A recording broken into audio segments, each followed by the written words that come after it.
Hi, I'm James. And I'm Laurent. And today we're in Corsica. Corsica is a French island, and it's one of the most beautiful islands in the Mediterranean. It's a long mountain range with a highest point at almost 9,000 feet, which means the coast has more than 200 coves with secluded beaches. And being on a boat is the best way to discover these coves. What we love about Corsica is that it's mostly undeveloped. You won't find the big vacation resorts and mega hotels that you find on other Mediterranean islands. Yeah, the couple of days we spent in Sardinia, which is a lot more touristy than Corsica, showed us the stark contrast between the two islands. The Corsican coast is mostly rocks and trees, and the only construction you see are the Genoese towers from the 16th century. That makes Corsica way more authentic than most Mediterranean destinations. Corsica is now French, but for almost 500 years, Corsica was part of the Republic of Genoa and only became French in 1769. So you can clearly feel the Italian influence, starting with the Corsican dialect, which is a mix between Italian and French. And the southern tip of Corsica is only 7 miles from the northern tip of Sardinia, which is an Italian island. And it's very easy to sail from one to the other, and that's exactly what we did. And in this video, we'll show you our entire sailing trip. From southern Corsica to northern Sardinia. So let's go!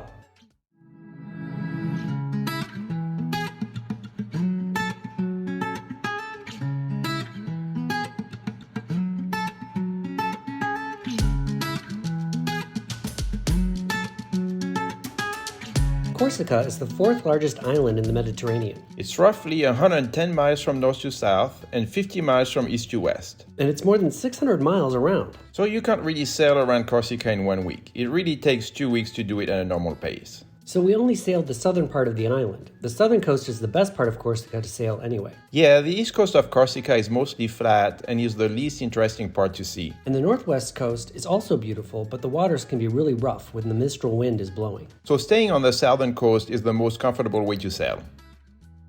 After landing in Ajaccio, the capital city of Corsica and home of Napoleon, we made our way to Bonifacio and the southern tip of Corsica. And it was a great way to start our trip because Bonifacio is absolutely spectacular. The upper city is a walled city perched on top of the white cliffs. It kind of feels like the White Cliffs of Dover in England. And it's just so amazing to see all these houses almost hanging from the edge of the cliffs. There's a stairway you can take from the upper city to the sea level called the King of Aragon Stairways. 189 stairs total, which we did not take since I'm afraid of heights. But we did take the rampart walk along the citadel's walls to go from the port to the upper city. The old city around the port was mostly stores and restaurants, and we didn't spend as much time there. And then we finally set sails from Bonifacio. And by then, it had started to rain pretty hard actually. Unfortunately, rain seems to happen on all of our sailing trips. But luckily for us, there was enough wind to sail even in the rain. So we decided to push through and go all the way to the Bay of Propriano, kind of halfway between Bonifacio and Ajaccio. And the rain eventually stopped, and we found a little cove to anchor in next to a small village called Campomoro.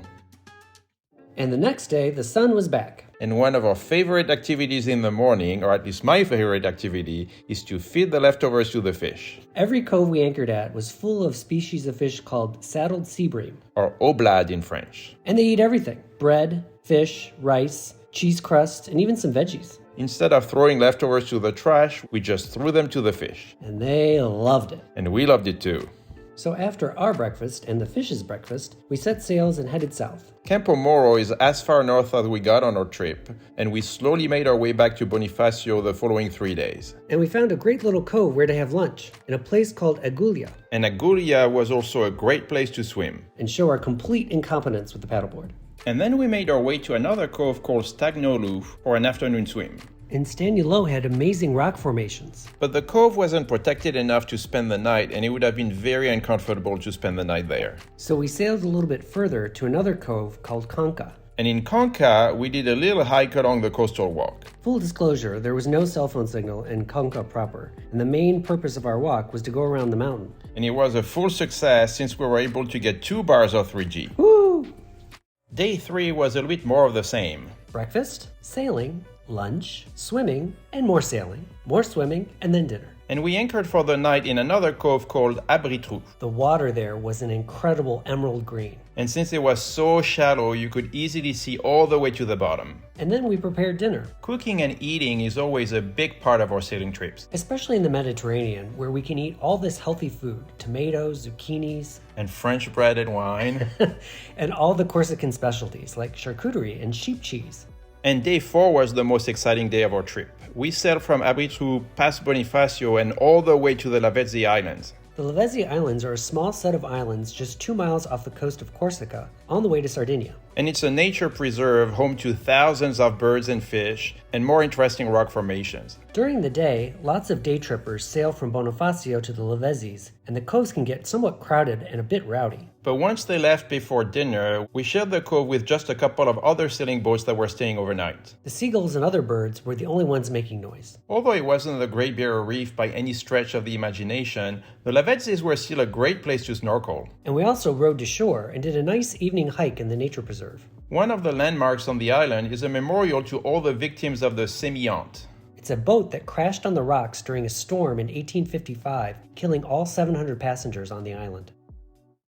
And on day 5, we made our way from the Lavezzi Islands to Sardinia in Italy. As we mentioned before, Northern Sardinia is only 7 miles from Southern Corsica, and it's easy to do both, even on a 1-week sailing trip. And the place where we went to in Sardinia is called La Maddalena. On the northeastern coast of Sardinia, there's an archipelago called the Maddalena Islands, made of 7 main islands and multiple smaller islets. And the biggest island is called Maddalena Island. And the main town on the island is called La Maddalena. Everything is called Maddalena, which makes things easier to remember. And the strait between Corsica and Sardinia is usually pretty windy, because the wind gets funneled through the 2 mountain ranges. It was definitely the most wind we had on this trip, and when our boat tilted the most. Sardinia is the second largest island in the Mediterranean, and it's almost 3 times the size of Corsica. And it also gets 3 times more tourists, 6 million versus only 2 million for Corsica. So Sardinia has somewhat of a different feel from Corsica. More development, more tourist shops, more restaurants. And we were there in June, so it wasn't too crowded yet, but it definitely felt more touristy than Corsica. And the boat traffic in the strait between the 2 islands sometimes felt like rush hour versus the quiet coast of Corsica during the rest of our trip.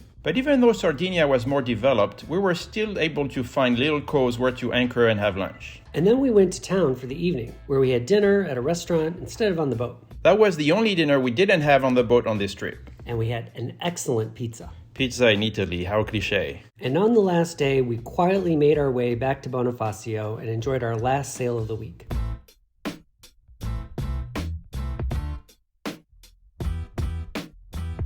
If you enjoyed this video, Give it a big thumbs up. and if you want to watch our other sailing videos, We're going to put one right here. and another one right there. Bye. Bye!